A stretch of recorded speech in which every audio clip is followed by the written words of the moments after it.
All right, simplify basic trig identities, reciprocal quotient, and Pythagorean theorems. Always start on the most complicated side. Know your reciprocals, tan identity as if your life depended on it. So you have to know these, and these.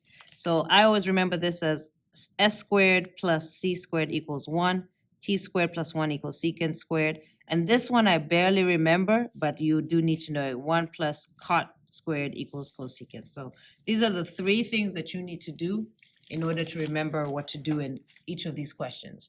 All right, so if you see a squared anything, look at the Pythagorean theorem. So if you see anything with a squared, automatically start looking right here. Okay. If you have any fractions, try and combine them to common denominator.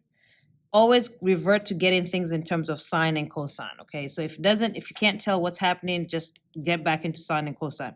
And then number 6, can you factor?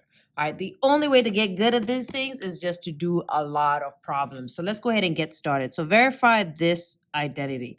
All right, so tips, always start on the most complicated side. So I'm going to start on this side. So we're going to find the error in the student one, and then we're going to actually do what it's supposed to be. So the student copies the left-hand side down, that's fine. And then looks like she separates this.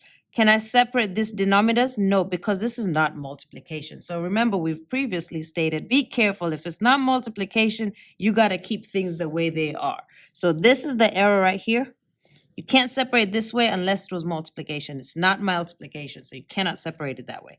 So here's my identity. And then what I'm going to do is try and make it look like this, which, at the end of the day, you're trying to see what is that? 1 over cosine squared. And from here on out, you're going to see me do abbreviations because nobody has time to write everything down.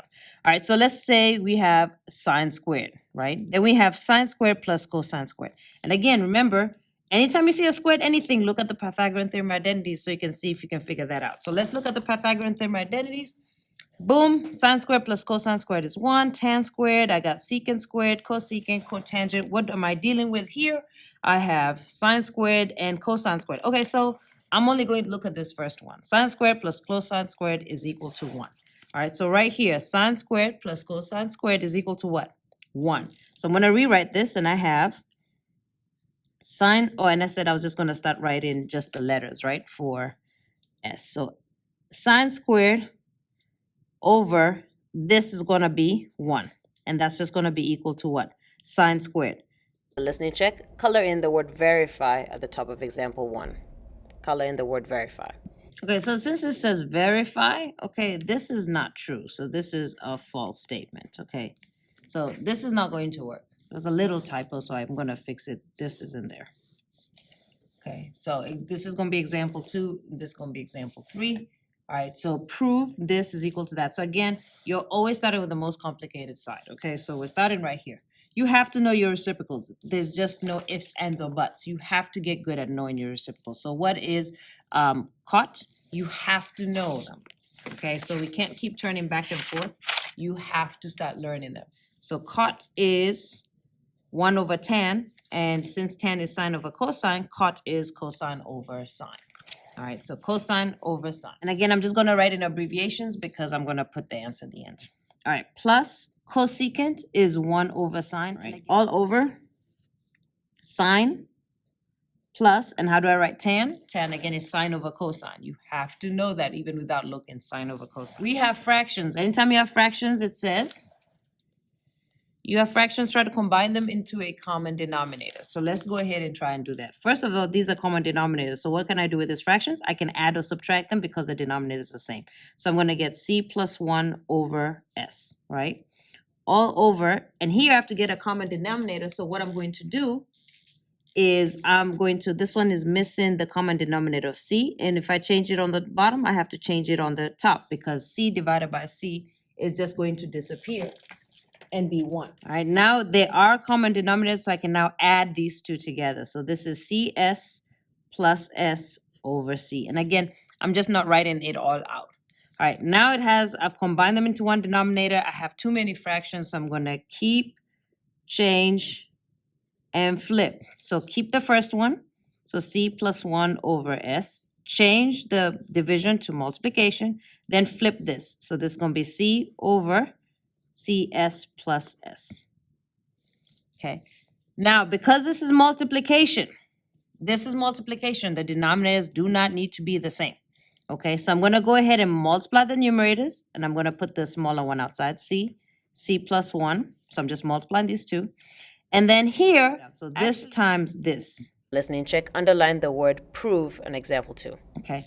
Now, inside this parentheses, I see there's an S here, there's an S here, right? So I can factor it out. So that means I can write C plus 1 over, and I'm going to factor out the S, right? So outside, I'm going to have S squared.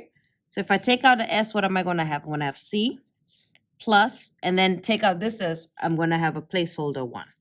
Because if I multiply back in, if I put S back in, I'll get CS plus S. Now I can see automatically I have a C plus 1 on top, C plus 1 on the bottom. That crosses out. Then I have C and sine squared. At this point, I need to know where I'm going. Like, I need to know what I'm trying to get it to be, right? So if I look at cotangent, I know cotangent is the opposite of tan, is the reciprocal of tan, which is sine over cosine. So that should be cosine over sine. And then cosecant would be 1 over sine. So this is what I'm looking for, okay, for this side to be. And notice I'm really close to that, right? Because I have C over S squared. If I rewrite this, I can rewrite C over S times 1 over S, right? Because if I multiply numerators, I get C. If I multiply denominators, I get S squared. So I'm actually there because now C over S is going to give me cotangent. And now because I'm at the end, so I'm going to write it out. Cotangent, and 1 over sine is going to give me cosecant. This is a listening check coloring the answer that we're writing right now.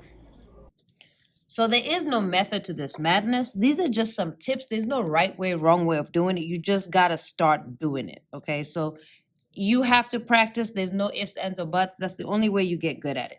All right, so let's do one more. So find the error. So here is an identity. Verify this side is equal to this side. And when it says verify, it might mean that it's, false like this one. But if it says prove, it means then that's true. So verify means it may or may not be true. So let's look at the student work. They start with the left-hand side, most complicated side. They write it out. Cool beans, no problem. They know that in order for me to combine the fractions, the denominators must be the same. So here they've got 1 minus sign, and here they got 1 plus sign. So on the left-hand side, they're going to multiply top and bottom by 1 plus sign. That's fine. And on the right-hand side, they need 1 minus sign, so they multiply top and bottom by 1 minus sign. That's fine. So far, so good. Now, let's see what they do next. So they go, looks like they multiply this in, so 1 plus sign, that's fine. And they got 1 minus sign, that's fine. Over here, you're going to get, so again, when you have a plus and a minus, okay, so remember we've talked about this previously, it's going to be the first one squared, the second one squared with a minus sign. So 1 squared is 1, sine squared is sine squared with a minus sign. All right, so again, when you have a plus or minus, the same thing multiplying, it'll be the same thing, so that's fine. Coming to the next line, we can now, because they're the same, right, they have the same denominator, we can add and combine them, right? So we can put them over the same denominator, that's fine. And then we add the top two. So we add this plus this. So this plus this. And that looks like what they did. So because it's positive, when you distribute, it's not going to change any of the signs. That's what they did. 1 plus 1 is 2. Sine x minus sine x is 0. So that goes away. And then you have the 2, 1 minus sine squared.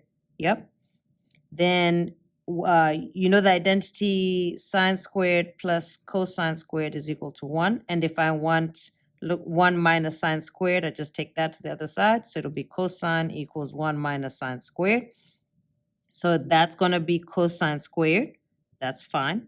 And then 1 over, we know secant is what? 1 over cosine, right? Cosine, sorry. So 1 over cosine is secant. That's again from an identity. So 1 over cosine squared will be secant squared. That's fine with the 2 right there. So this is fine.